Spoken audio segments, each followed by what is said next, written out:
Hello everyone, today I will share with you my full practice routine with all the secrets and reasoning that comes along with it. In this video I will explain how I structure and rotate my routine based on my schedule and my goals, what exercises and in what order I practice, why do I choose those specific exercises in that specific order, and how often I change them. In this video, I will go through every single one of those exercises in great detail explaining them, but before we do that, please go check out my Patreon page and consider supporting my work. All of the materials used in this and all of my other educational videos are going to be available for download there in both bass and treble clef, so if you think my videos are deserving of your support, please consider subscribing. But most importantly, if you enjoy my videos, please give it a thumbs up, share it with your friends, and leave a comment down below. High engagement on YouTube videos suggests to YouTube that it's a great video and therefore it recommends to other people. So if you'd like to support my channel, please do that, as well as subscribe and hit that notification bell for all the latest news and updates. With that out of the way, let's talk about 5 rules that I follow when it comes to designing my personal practice routine as well as practice routine for my students.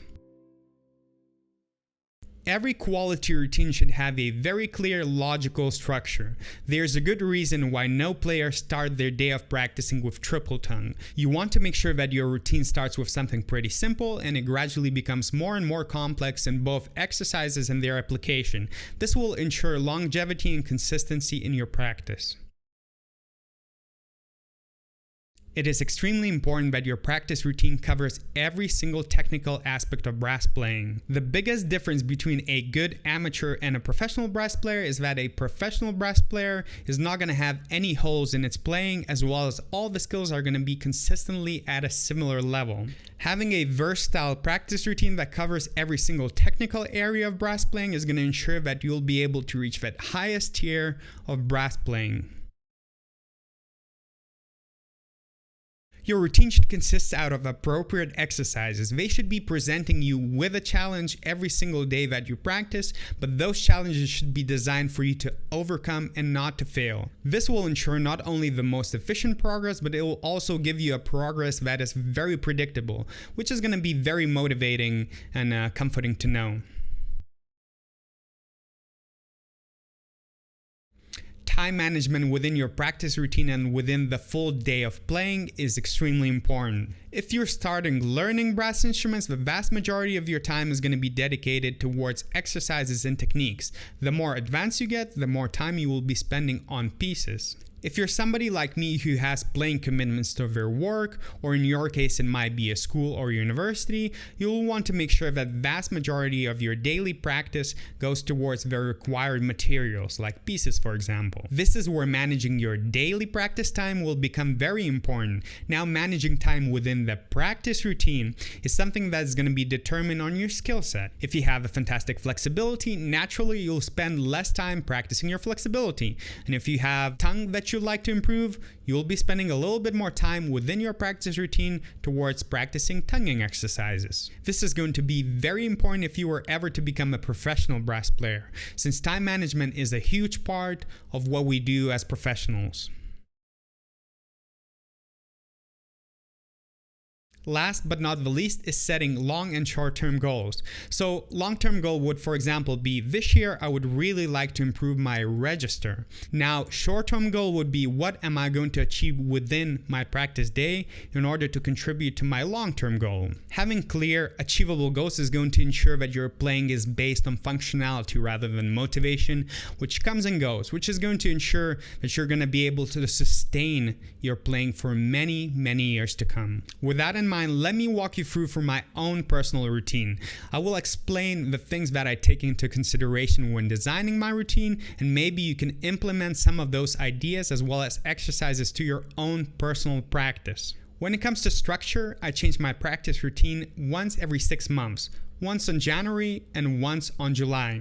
Those are 2 months that are always a little bit more flexible time-wise for me due to my River City brass schedule, and it gives me enough time to change the exercises, plan my routine through and learn the new exercises so I can actually start practicing techniques using those exercises when the concert season hits. Within those 6 months, I do not change the exercises that I use, but I do alter how in depth I go into every area based on my 6-part rotation, which is flexibility, tongue, sound, range, maintenance, and warm-up. You might have noticed that I did not mention areas such as fingers and breathing as an example. I do not dedicate a full day to that on my current routine because I get plenty finger work through other exercises and pieces. Breathing is bread and butter for brass players, therefore I practice it with same intensity every day. My routine consists out of 6 parts that I rotate based on my schedule. On my concert or band rehearsal days, I use my warm-up routine, which is the shortest and least complicated. The only purpose it serves is a warm-up before a 2-hour-long playing interval, and it usually takes me around 25 minutes to complete. Day before show, or if I have a day in between concerts, I use my maintenance routine. It is slightly more extensive than my warm-up, but shorter than other 4 routines. It is around 40 minutes long and it covers every single area that I would normally practice with some range and speed adjustments that allow me to recover easily before the upcoming show. On all other occasions, I rotate between routines that emphasize sound, tongue, range, or flexibility. All 4 parts use similar or identical exercises, with the only difference being minute adjustments to how I practice them. I only choose one area to go in depth to for time management. Each routine takes me around an hour to complete. I prefer practicing both pieces and exercises in one session to avoid additional warm-ups in case of breaks in between, and most of my practice being done late afternoon, considering that's when majority of my band and solo performances take place. Every day I start my practice routine with an Ultrabreathe respiratory device. I will talk more about it in my next video, but the main purpose is for strengthening my diaphragm muscle.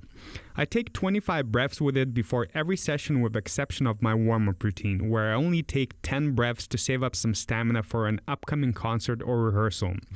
Those are usually where I end up playing the loudest and get tired the most. I use it as a strength building exercise, which may be a little too strenuous to start with for most players, but by the time I start practicing I normally have done plenty of breathing exercises with my stretches at the gym. Therefore I go straight to strength building exercises through use of my Ultrabreathe. The second exercise I always do is breathing through a Voldyne 5000 spirometer.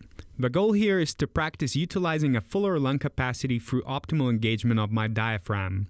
The diaphragm is a muscle that we use involuntarily, but there are ways we can make it more efficient and utilize a fuller lung capacity.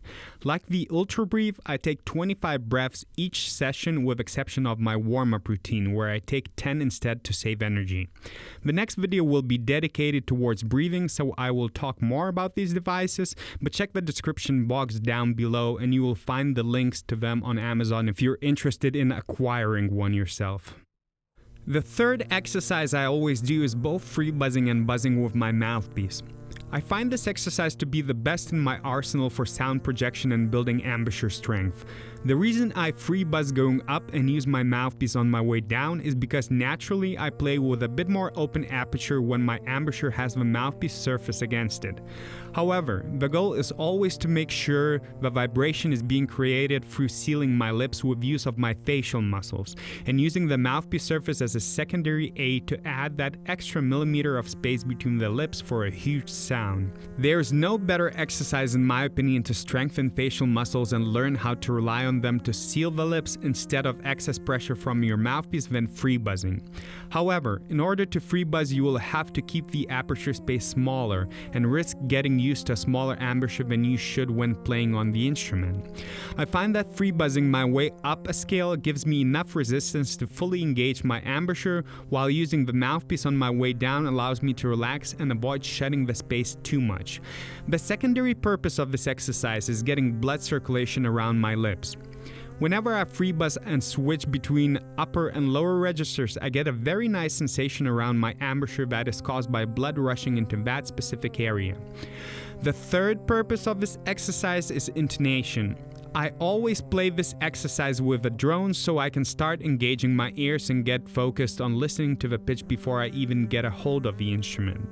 I rotate between major, natural minor, harmonic minor, and melodic minor scales with each run because those are the most frequent scales I use in most pieces, and I want to make sure I always have them locked in my brain. The reason why I play this in a circle of fifths is because I prefer playing one scale in the upper register to add some resistance and work the muscles, and one in the lower register to relax my embouchure a bit as a follow-up. As I've mentioned, this is my favorite sound building exercise, but at the same time it can be very fatiguing if you're not careful. I always do the first 4 scales of this exercise and move on, with the exception of my sound routine day, where I would play a full circle of fifths. That is the day when I focus on my sound in depth, and this is the exercise that I really dig into. On my sound day, I would still use drones, but I would only buzz major scales since I want to focus mainly on my lip seal, making sure that whenever I go up in range, my bottom lip does not slip under the top lip too much, and keeping the air moving consistently even when the resistance becomes very high. I've been working to get to my high concert B or treble C sharp for the last 6 months on my sound day, since that is right around the top of my range for free buzzing. On the other days, I do not exceed a high concert G or treble A to save some stamina and time for other areas to practice in more detail. The 4th exercise I do is always stretching and massaging. This I normally do as injury prevention, and these exercises come from a gentleman by the name of Matt Evans if you're interested. Again, I'm not going to get into too much detail on how I'm executing these stretches and massaging, but the purpose here is to relax the key facial areas that we use while playing, as well as get rid of some scar tissue that builds up over time from strenuous activity. I normally do 10 massaging circles around my temple area, 10 downward strokes from my temple to my jaw, 20 circles applying pressure around my jaw, 10 strokes across my cheekbones, and 20 circles behind my chin to relax the tongue. Then I move on to some stretches. I imagine the vowels A, E, O, and U to stretch my facial muscles 5 times each. Just like stretching for any physical activity, you should do a low-intensity warm-up for blood flow before you move to static stretches in order to avoid any muscle strain. In my case, my face is ready for stretching by this time after I've done my free buzzing. I find this exercise really good for injury prevention, and it helps me to stay a little bit more consistent with the quality of my playing. The execution of this exercise does not change regardless of the routine that I use for the day. The 5th exercise is always lip bending, and again, the execution of this does not change regardless of the day. This exercise serves multiple purposes, the main one being aperture control. An open aperture is what gives good projection to your sound. However, the wider the aperture, the more muscle strength is required to keep the lips sealed, and the harder it is to control your centering. It is important to find that nice middle ground where you have a great projection while maintaining as much control as you need to perform. We control our aperture through lower jaw movement, and in order to bend notes down, we have to drop our jaw slightly down and out, which results in more open aperture. The more you practice this exercise, the more you will find that you are capable not only of having a fuller sound on bent notes, but also a more open aperture and better projecting sound on your starting notes. The secondary purpose of this exercise is strengthening your facial muscles. The wider the aperture is, the more work your muscles do in order to maintain the vibration, making lip bend a great strength building exercise. The 3rd reason I use this exercise is for intonation. I play this exercise with drones and always listen for transitions as precise as possible for each half a step down.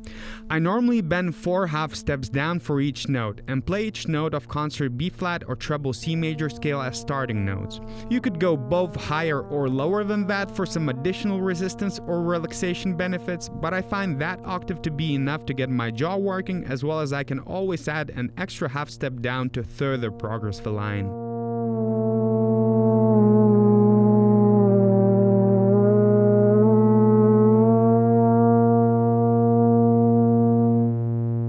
The 6th exercise is going to be a combination of both low and high register practice. Even though this is already the 6th exercise I will be doing, it's only my 2nd playing exercise. I would normally never recommend jumping into a 4-octave range exercise, especially when it goes to the super high register, but there is a very specific reason why I started doing this at the very beginning of my playing routine. The area that I tried to work on the most these last 12 months was getting to my performance state quicker without the need to warm up for an extended time period. For many years I found that I could consistently get to a great state of playing, but it would take me a while, particularly finding a groove with my centering and relaxing my face.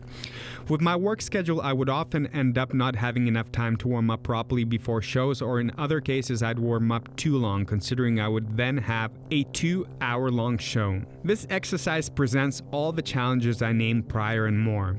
Therefore, I moved it to the beginning of my routines instead of having it somewhere in the middle. What I'm focusing on here is making sure that I breathe in without losing the contact of my upper lip on the mouthpiece. I breathe through the bottom of my mouth and try not to excessively open the gap for inhaling in order to avoid disrupting my centering. I breathe in very slowly when I do this and focus on keeping a bunch of space around the back of my mouth while keeping the embouchure as relaxed as I can while maintaining the lip seal. The first couple of lines usually require a decent amount of control in the upper register since the resistance is very high up there, and natural tendency is often to do it through force rather than technique. I purposely start in concert B major or treble C sharp major since the high concert B or treble C sharp is usually one of the stuffiest, least centered, least comfortable notes on most euphoniums in general. When I first moved this exercise to the beginning of my routines, I started with 3 octaves and in concert B flat or treble C major instead, which is a much more comfortable key to play. This exercise could be pretty dangerous to do if practicing correctly, since you could strain your muscles if you start tightening your face too much. So I had the rule that no matter what sound comes out of a bell, I would always prioritize trying to get to those high notes with the most free-flowing and centered sensation rather than trying to get to those notes at the expense of my technique. I would give myself 3 attempts at every line, and if failed 3 times in a row, I would move on to the next exercise. This way I would prevent any injury or undesired tension. Over time, I've managed to build this exercise to 4 octaves while mostly keeping a beautiful sound and relaxed sensation from my first attempt. I found this to be paying me massive dividends this last year regarding not only my warm-up efficiency but also in understanding my tendencies as a player. Since this exercise can be physically demanding, I normally go to 3 octaves and down the register instead of going up whenever I do my warm-up routine. And instead of starting on concert B, I would start on concert B flat major. On every other day, with exception of my range day, I will play this all the way up to the concert E flat or treble F major. In this exercise, the top note of this key is super concert F or treble G, and I feel like I have that with quality in my range whether I'm feeling great or maybe a little bit tired. That's why I normally go all the way up to my concert E flat major scale and no higher. It still gives me plenty of range practice while doing it in a very stamina friendly way. On my range day, I go all the way to concert A flat or treble B flat major and focus on maintaining as much ease to phrasing at those super high and low notes.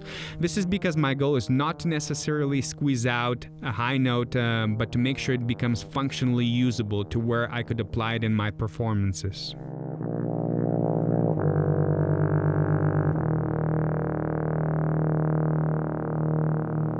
My 7th exercise is what I used to start my practice routine with for many years, and it's the one I would normally recommend instead of the previous exercise as a starter.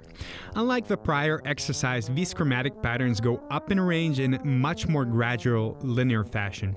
This helps with finding centering, recognizing airspeed changes, and going from a relaxed embouchure state to feeling gradually more resistance and then going back to that relaxed state. You don't need to do this as high as I play, but as I've mentioned, the range all the way up to my concert super F or treble G is a very secure register for me, therefore I go all the way up there with the exception of my warm-up and range routines. If I'm trying to warm up, I would only play this until a high concert B flat with the intention to save some stamina while still activating my fingers, activating the airflow, and focusing on centering. On range days, I go all the way to concert super B flat or treble C with the intention of locking onto the pitch in the extreme highs that are normally normally very poor at centering. Again, the goal is not to simply squeeze out a pitch but to try and lock it in as well. The secondary purpose of this exercise would obviously be my fingers. I am focusing on making sure that whenever I press a combination, the fingers go down and up together at the same time in the least amount of time. I'm making sure that I'm pressing with the pads of my fingers for better coordination and a smaller range of motion.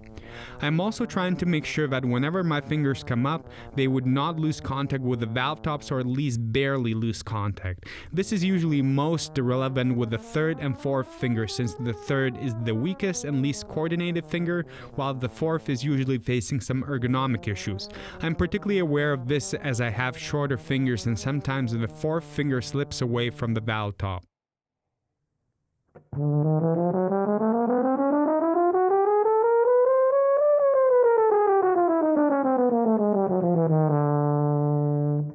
Next, I move on to some flexibility exercises. I like starting with this exercise because it is in a very safe range, while at the same time it is in a range where players tend to completely lose their centering, especially low brass players. Trumpeters and horn players have a much smaller mouthpiece to use, therefore they will naturally have less fluctuation in their aperture space. On the other hand, low brass players in this range have too little resistance, and this can lead to an embouchure which is too open and relaxed or too tight.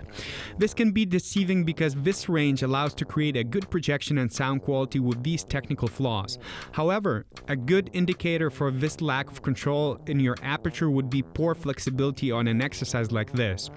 In the following two exercises, you will see that due to the range and complexity, there are multiple other things that can lead to lack of flexibility.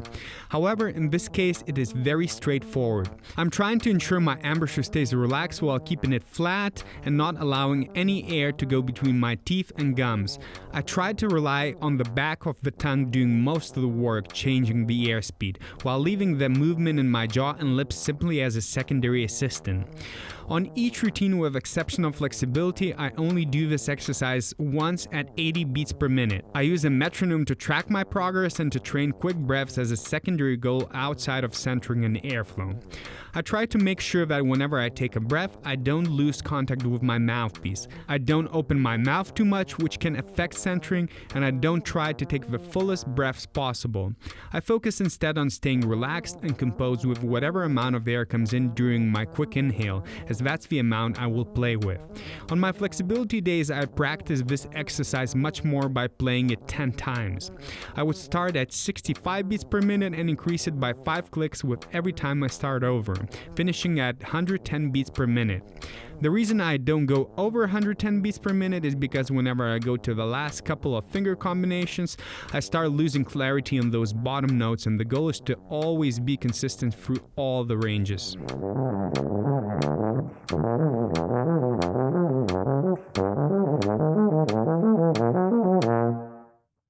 The second flexibility exercise is a little bit trickier. Instead of just keeping good centering and moving air, I focus a lot on my finger speed and making sure that the front of each articulated note is crisp and clear. Every position that is between your valves being fully up or completely pressed down is going to be a position that is completely or partially blocked from air, which we want to avoid. That's why I'm really focusing on making sure that the valves are moving quickly and precisely. Regarding the tongue, if you get sloppy and slow, it will cut off the airstream, completely jeopardizing your flexibility. That's why this exercise is much more complicated in order to be played well. On top of that, it requires quick breaths in the middle of bars in the second half, making maintenance of good centering that much more complicated. I always play this exercise once at 80 beats per minute unless it's my flexibility day. In that case, I will start at 75 beats per minute and play it 10 times, increasing by 5 clicks with each time until I reach 120 beats per minute.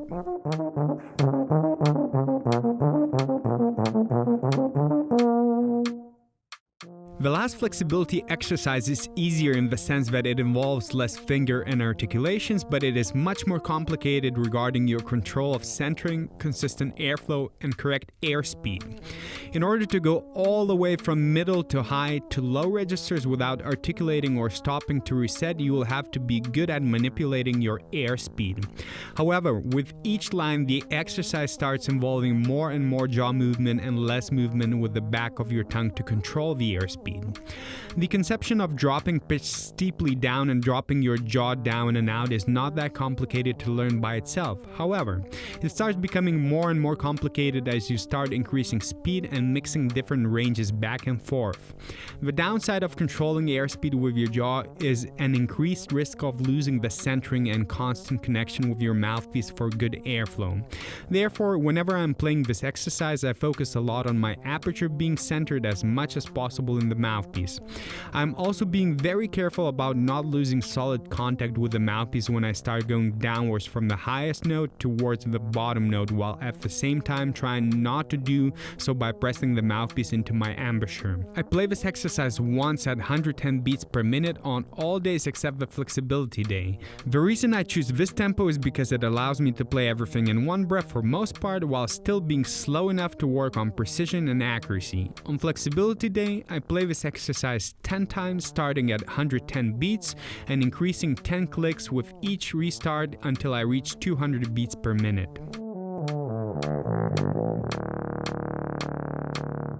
Next, I move on to tonguing exercises. I start with the obvious one, which is single tonguing. There are three things that I always concentrate on when I practice tonguing exercises. These are clarity of the front of a note, speed, and stamina. Having a clear front of a note is not only the most complicated thing to learn, but the most important thing in articulation for both musical and technical reasons. A good front of a note in musical terms will result in a sense of clarity, while technically it will mean your tongue gets out of the way quick enough not to disrupt the airflow too much, which can result into loss of sound or split note. Also, it will mean the tip of your tongue is moving with a controlled and consistent or fairly consistent range of motion regardless of pitch, while the back of the tongue goes up as the pitch goes higher and vice versa when it goes lower. Secondly, I focus a lot on stamina. Band repertoire for me rarely puts me on the edge of my articulation speed limit, but I am almost always required to sustain clear and consistent articulation in a 2-hour-long shows. Therefore, most of the tonguing exercises will be structured in a way that allows me to work stamina even when increasing speed within one day or over time. I like this exercise specifically because it allows me to practice tongue clarity, finger coordination, and stamina, since every line is 33 articulated notes long. It also gives me an opportunity to practice scales, and I always start with melodic minor scales since they are the most complicated scale out of all minor and major scales I practice regularly. I'm focusing on making every articulation sound the same, keeping the air moving consistently, keeping the range of motion for my tongue as minute as possible, keeping my finger pads in contact with the valve tops, and moving my fingers quickly in sync with my tongue. I am also thinking of the syllable da as I articulate and focus on ensuring I don't skip a vowel. Once I start using d instead of da, that's when the air stops moving, my speed drops, and stamina decreases drastically. I play this exercise every day at 70 beats per minute until I complete a full cycle of fifths on melodic minor scales, with the exception of tongue day.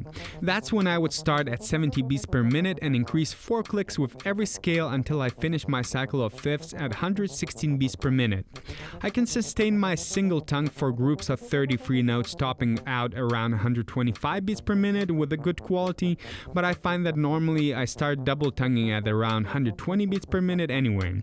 Therefore, I usually don't try to go to my top speed or practice my single tongue in smaller groups, which would be the best way to improve the speed of tonguing technique.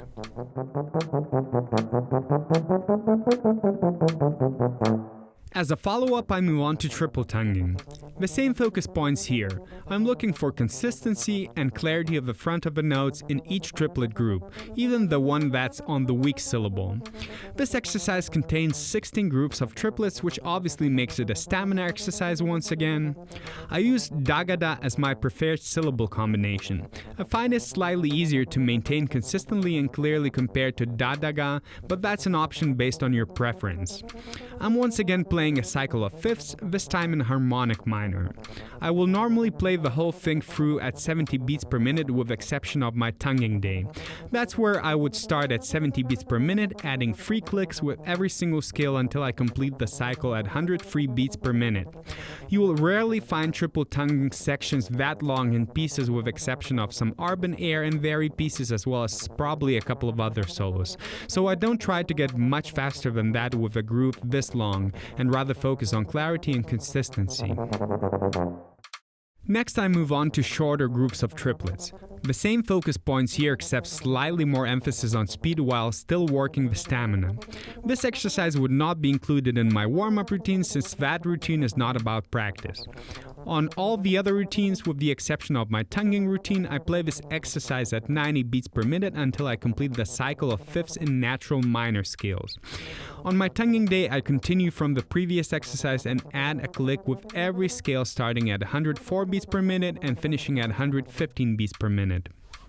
On the routine with tonguing emphasis, I normally add one more triple tongue exercise which does not exist in any other routine. It is targeted specifically at the speed of my triple tongue. It is the same cycle of fifths in natural minor, with the only difference being shorter triplet groups once again, and in this case each note is played for 2 groups of triplets. I pick up at 116 beats per minute and go all the way up to 127 beats per minute. The reason I personally do so much triple tongue exercises in comparison to single or double tongue, as you will notice soon, is because I find the triple tongue to be the most complicated extended articulation technique, and it's usually the one that requires the most work for me to improve or maintain. It's also the reason I practice triple tonguing before my double tongue. My second to last exercise is with weak syllables. Both triple and double tonguing require a ga or ka, which doesn't have the potential to be as strong and clear as da or ta. But I always try to get them as clear and consistent as possible so they stay in context. I'm focusing once again on a clear front to the note, accurate and well-placed fingers, clear ga syllable in my mind, and a constantly moving airflow to support the speed and stamina required for this particular exercise. The exercise itself is similar to the single tongue exercise I used, with the only difference being major instead of melodic minor scales in a cycle of fifths. I do not play this exercise in my warm-up simply because it is not the best way to warm up your tongue or fingers. On every other routine with the exception of my tonguing routine, I play this exercise at 70 beats per minute until I complete a full cycle of fifths in major scales. On my tonguing day, I would start this exercise at 70 beats per minute and increase 3 clicks with each scale until I reach 103 beats per minute. I find this exercise to be very useful for the clarity, stamina, and speed of both triple and double tongue. The last exercise for the day covers double tonguing. I do not use this exercise in my warm-up routine, but all the other days I do practice it, and even with more emphasis on my tonguing routine days. I have it as a final exercise because over time I found that double tonguing comes out somewhat easily for me for whatever reason. Even though I practice it to some extent on a regular basis, I find that even if I was to stop doing that, the speed and clarity remains for most part. That being said, I still practice this exercise as a measure to increase stamina and clarity while practicing my whole tone scales on top of it. This exercise is also designed to go from the very low register that we normally don't get to double tongue much to a reasonably high range at the end of the exercise. The tricky bit here is to control the range of motion on the very end of both registers. If the range of motion of your tongue is too long, the bottom notes will lose speed and clarity while the top notes will start losing consistency and projection due to the airflow being disrupted too much. I choose daga as my syllables and start this exercise at 120 beats per minute. On my tongue routine days, I start this exercise at 120 beats per minute and add 5 clicks with every single scale until I end up at 175 beats per minute.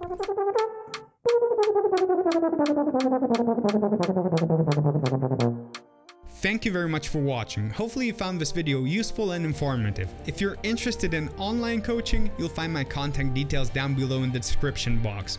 Before we end this video, I wanted to give a special thanks to Noah Lazier for helping me arrange all the materials used in this video, as well as say a huge thank you to all the patrons who are supporting my channel. Once again, I appreciate your time and I will see you very soon in the upcoming educational and performance videos.